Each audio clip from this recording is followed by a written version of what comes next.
Shalom, salam berkat dari kami untuk pendengar sekalian. Saat ini pendengar akan diberkati dengan program Hari Ini Harinya Tuhan bagian yang ke-8. Sebuah program rohani tentang doktrin Alkitab yang menolong kita untuk semakin tertanam dalam kebenaran firman dan bertumbuh dalam kemuliaan. Bersama hambanya, Pendeta Gilbert Lumendo, STH.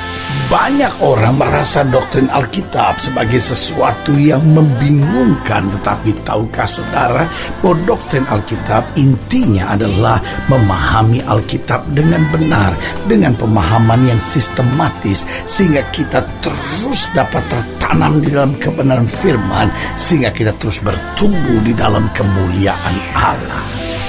Buka hati saudara sekalian untuk menerima berkat-berkat firman-Nya hari ini.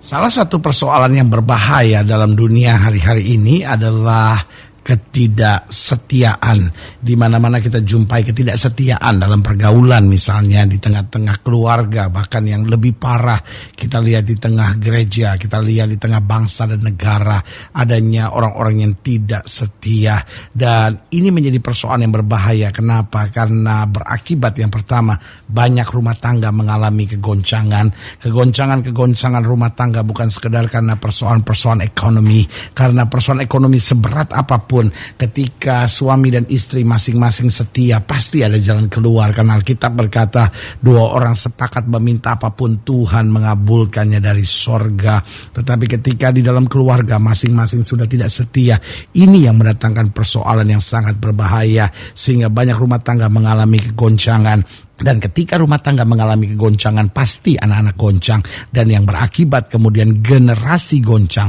Dan ketika generasi goncang, pasti yang terjadi adalah negara menjadi goncang. Jadi yang pertama, akibat dari ketidaksetiaan ini, banyak rumah tangga mengalami kegoncangan. Yang kedua, kemudian banyak orang hidup dalam kekecewaan. Tidak sedikit orang yang merasa, saya sudah berjasa, kok saya nggak dipedulikan, saya nggak diperhatikan. Lihat saudaraku yang kasih dalam Tuhan, kenapa ini semua terjadi? Karena ketidaksetiaan. Orang semena-mena, orang seenaknya, dan orang kemudian merasa dilukai, hatinya menjadi sakit. Kenapa? Karena kekecewaan akibat ketidaksetiaan. Banyak anak-anak berontak terhadap orang tuanya, banyak istri merasa tertekan terhadap suaminya, banyak suami merasa juga luka terhadap istrinya. Kenapa? Karena ketidaksetiaan ini. Sehingga ada istilah, ketika uang ada abang sayang, tidak ada uang abang ku tendang sampai melayang-layang. Lihat saudaraku yang kasih dalam Tuhan.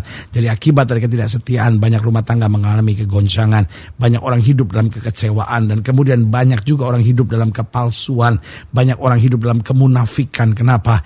Karena ketidaksetiaan ini. Sementara hidup ini yang penting ketulusan, hidup ini yang penting ketekunan. Kalau sudah hidup dalam kepalsuan dan kemunafikan, maka rusaklah kehidupan ini. Karena itu saudaraku yang kasih dalam Tuhan, mari kita belajar setia. Karena Alkitab ajarkan buat kita, kalau saja kita mau setia dalam perkara kecil, Tuhan sendiri akan memberkati kita dalam perkara-perkara yang lebih besar. Haleluya. Dan yang keempat, saya pelajari ketidaksetiaan kemudian berakibat banyak orang tidak dapat dipercaya. Banyak orang kemudian hidup menjadi egois, gak peduli sama orang lain. Kenapa? Karena juga gak bisa percaya sama orang lain, sehingga selalu hidupnya curigaan sama orang lain. Kenapa? Akibat ketidaksetiaan ini. Sebagai hamba Allah, saya mau ingatkan, kalau kita anak Tuhan, mari kita belajar menjadi orang-orang yang setia. Kenapa? Karena yang pertama, firman Tuhan mengajarkan demikian. Yang kedua, karena teladan kita Kristus adalah Allah yang setia. Dan yang ketiga, karena Roh Kudus penuh dengan kesetiaan menuntun kita sampai kita mencapai kehendak Allah yang sempurna. Haleluya. Selamat datang dalam program kita Hari Ini Harinya Tuhan, sebuah program rohani yang kembali mengingatkan kepada kita betapa pentingnya kita menjadikan firman Tuhan sebagai dasar keseharian hidup kita. Karena selama kita jadikan firman Tuhan sebagai dasar keseharian hidup kita, langkah-langkah ke depan kita penuh dengan kepastian, kemenangan, berkat, mujizat, dan perkara-perkara besar. Haleluya. Dan dalam program ini kita memang sedang membahas tentang tidak setia. Di tengah-tengah Allah yang setia, banyak sekali orang hari-hari ini yang hidup jauh dari kesetiaan. Tetapi kita anak-anak Tuhan, kita orang-orang yang sudah ditebus dan diselamatkan oleh Kristus, mari kita menjadi orang-orang yang setia. Karena orang-orang setia pasti diberkati, orang-orang setia pasti akan naik, orang-orang setia pasti akan maju hidupnya. Sementara orang yang tidak setia akan selalu mengalami kepahitan dan kehancuran dalam hidupnya. Nah, saudara yang kasih dalam Tuhan, dalam pembahasan tentang tidak setia, kita mau sama-sama belajar dari 1 Tawarikh pasal yang ke-9, 1 Tawarikh pasal yang ke-9 ayat pertama sampai ayat yang ke-16. 1 Tawarikh pasal 9 ayat pertama sampai ayat yang ke-16 di bawah judul perikop daftar penduduk Yerusalem. Demikian firman Tuhan. 1 Tawarikh 9 ayat pertama sampai 16. Dikatakan demikian, seluruh orang Israel telah terdaftar dalam silsilah. Mereka tertulis dalam kitab Raja-Raja Israel, sedang orang-orang Yehuda telah diangkut ke dalam pembuangan ke Babel oleh karena perbuatan mereka yang tidak setia. Lihat saudaraku yang kasih dalam Tuhan, mereka dibuang ke Babel, persoalannya cuma sederhana, karena mereka tidak setia. Ayat 2. Dan orang-orang yang mula-mula menetap kembali di tanah-tanah milik mereka, di kota-kota mereka, ialah orang-orang Israel, awam, para imam, orang-orang Lewi, dan para budak di bait Allah. Di Yerusalem tinggal orang-orang dari Bani Yehuda, dari Bani Benyamin, dari Bani Efraim dan Manasye. Utai bin Amihud bin Omri bin Imri bin Bani dari keturunan Peres bin Yehuda. Dan orang-orang Syela ialah Asaya, anak yang sulung dengan anak-anaknya. Dari keturunan Zera ialah Yeuel dengan sanak saudaranya 690 orang. Dari Bani Benyamin ialah Salu bin Mesulam bin Hodawiyah bin Hasenua, Yibnea bin Yeroham, Ela bin Uzi bin Mikri bin Mesulam bin Sefaka bin Rehuel bin Yibnia. Dengan sanak saudara mereka menurut keturunan mereka 956 orang. Semua orang itu adalah kepala puak. Dari para imam ialah Yedaya, Yoyarib, Yaakin, Asaria bin Hilkiah bin Mesulam bin Sadok bin Merayot bin Ahitub, pemuka rumah Allah. Lalu Adaya bin Yeroham bin Pasyur bin Malkia bin Masai bin Abdiel bin Yahsera dan bin Mesulam bin Mesilemit bin Imer dengan sanak saudara mereka kepala-kepala puak 1.760 orang. Orang-orang tangkas untuk menyelenggarakan ibadah di rumah Allah. Dari orang-orang Lewi ialah Semaya bin Hasub bin Asrikam bin Hazabiyah dari keturunan Merari, lalu Bakbakar, Hereshi, Galal dan matanya bin Mika bin Sikhri bin Asaf, serta Obaja bin Semaya bin Galal bin Yedutun dan Berekia bin Asa bin Elkanah yang diam di desa-desa orang Netofa. Nah, saudaraku yang kekasih dalam Tuhan, di ayat-ayat bacaan ini jelas ketika mereka tidak setia, Allah bertindak dengan tegas. Nah, pertanyaannya, kita sudah tahu bahwa Allah menghendaki kita hidup setia. Mengapa banyak orang hidup dalam ketidaksetiaan? Siapa yang tidak tahu bahwa sebetulnya setia itu memang diharapkan, memang diperlukan, memang dinantikan, dan juga memang disukai. Tetapi mengapa orang hidup dalam ketidaksetiaan? Yang pertama saya pelajari, karena tidak mau berkomitmen. Saudaraku yang kasih dalam Tuhan, pendengar yang diberkati Tuhan, ingatlah Yesus kita setia. Kenapa? Karena dia Allah yang berkomitmen. Sampai mati di atas kayu salib pun dia berani menjalani. Komitmen memang selalu ada harga yang harus dibayar. Tetapi saudaraku yang kekasih dalam Tuhan, kesetiaan membuat kita menjadi orang-orang yang berkomitmen. Kenapa kita berkomitmen? Karena kita tahu Tuhan berkomitmen buat kita terlebih dahulu. Tuhan menyelamatkan kita, Tuhan menyertai kita, dan Tuhan memberi jaminan kepastian sorga buat kita. Karena itu orang-orang yang mengenal Tuhan dengan betul, orang-orang yang ngalamin kuasa Tuhan dan hidup di dalam jalan Tuhan, pasti akan menjadi orang-orang yang setia dan senantiasa mau berkomitmen. Yang kedua saya pelajari, mengapa orang hidup dalam ketidaksetiaan? Karena hidupnya banyak kecewa dan luka. Dan ketika hidupnya sudah banyak kecewa dan luka, apa yang terjadi? Kemudian ada trauma-trauma yang bertumpuk dalam hatinya.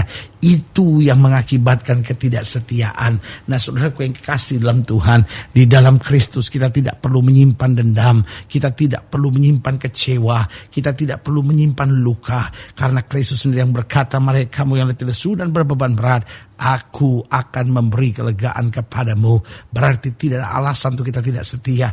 Kenapa? Karena segala kecewa kita, segala luka kita telah disembuhkan oleh kuasa Kristus. Haleluya. Dan yang ketiga, mengapa orang hidup dalam ketidaksetiaan? Karena belum mengalami kasih Allah yang sempurna. Saudaraku yang kekasih dalam Tuhan, ketika kita mengalami kasih Allah yang sempurna, maka tidak dapat tidak, pasti kita akan bangkit menjadi orang-orang yang setia. Karena kasih Allah memulihkan kita, kasih Allah menguatkan kita, kasih Allah memampukan kita untuk kita berjalan kesetiaan. Haleluya. Dan yang keempat, saya pelajari mengapa orang hidup dalam ketidaksetiaan. Bukan hanya karena tidak mau berkomitmen, bukan hanya karena hidupnya banyak kecewa dan luka, bukan hanya karena belum mengalami kasih Allah yang sempurna. Yang keempat, karena tidak berani membayar harga. Saudaraku yang kekasih dalam Tuhan, ingat, dalam hidup ini ada harga yang harus kita bayar. Dan perlu kita mengerti, makin mahal harga yang kita bayar, makin besar berkat yang akan kita terima. Karena itu Alkitab berkata jelas, apa yang kau tabur, itu yang akan kau tuai. Artinya, dalam kesetiaan kita, baik kepada Tuhan, kepada firman, kepada pelayanan maupun dalam keseharian. Kalau kita mau setia, pasti ada harga yang harus kita bayar. Mungkin harga itu bernama ketekunan, mungkin harga itu bernama perjuangan, mungkin harga itu bernama keringat dan air mata. Tetapi kalau kita berani bayar harga demi sebuah kesetiaan, maka kita tahu ada mahkota indah yang tersedia buat kita. Karena itu saudaraku yang kekasih dalam Tuhan, di tengah-tengah dunia yang makin tidak setia ini, mari kita tunjukkan ciri Kristus dalam kehidupan keseharian kita. Kita menjadi orang-orang yang setia. Karena di balik kesetiaan kita melihat kasih karunia Tuhan yang sempurna. Haleluya. Saudara yang kasih dalam Tuhan, jika saudara yang dilayani lebih jauh, hubungi kami melalui telepon, hubungi kami melalui surat, kunjungi website kami. Karena kami ada untuk membawa Bapak Ibu saudara senantiasa lebih dekat pada Tuhan dan mengalami kasih kuasa mujizat yang luar biasa. Haleluya. Secara khusus melalui program ini juga saya mau berdoa buat siap saudara yang sakit, siap saudara yang berbeban berat. Karena saya percaya bahwa bagi Allah tidak ada perkara yang mustahil. Nah, saudara-saudara yang ingin didoakan secara khusus, boleh taruh tangan kanan saudara di dada dan kita akan berdoa. Mari kita berdoa. Bapa, dalam nama Yesus, hamba doa buat yang sakit, hamba doa buat yang berbeban berat, hamba doa untuk setiap mereka yang sedang menghadapi masa-masa yang sukar. Karena Bapa percaya bahwa bagi Allah tidak ada perkara yang mustahil. Bapa, hamba berdoa di dalam nama Yesus, Tuhan jamah. Yang sakit Tuhan sembuhkan, yang lemah Tuhan kuatkan, yang susah Tuhan hiburkan, yang jatuh Tuhan angkat. Sehingga hari-hari yang penuh kemenangan boleh berlaku. Secara khusus hamba doa buat mereka yang taruh tangan kanannya di dada. Karena mungkin selama ini kecewa, karena mungkin selama ini ada trauma, ada luka. Bahkan mungkin selama ini tidak setia dan rindu menjadi seorang yang setia. Bapa, hamba doa di dalam nama Yesus, Tuhan jamah, sehingga kuasa Kristus dalam kesetiaan dan kemuliaan boleh terus turun dalam hidup kami, sehingga kami boleh hidup dalam kesetiaan. Di dalam nama Yesus kami berdoa. Haleluya. Amin, amin, haleluya. Saudara yang kasih dalam Tuhan, kita sudah berdoa. Ingat, Allah tidak pernah lalai menepati janjinya. Inilah saatnya buat kita untuk bangkit, bersemangat, bersuka cita dalam menghadapi segala perkara. Karena kita tahu Yesus hidup, Yesus berkuasa, dan selalu menyediakan yang terbaik buat anak-anaknya. Doa saya menyertai saudara. Sampai berjumpa pada program berikut, dan jangan lupa, jadikan hari ini harinya Tuhan. Haleluya.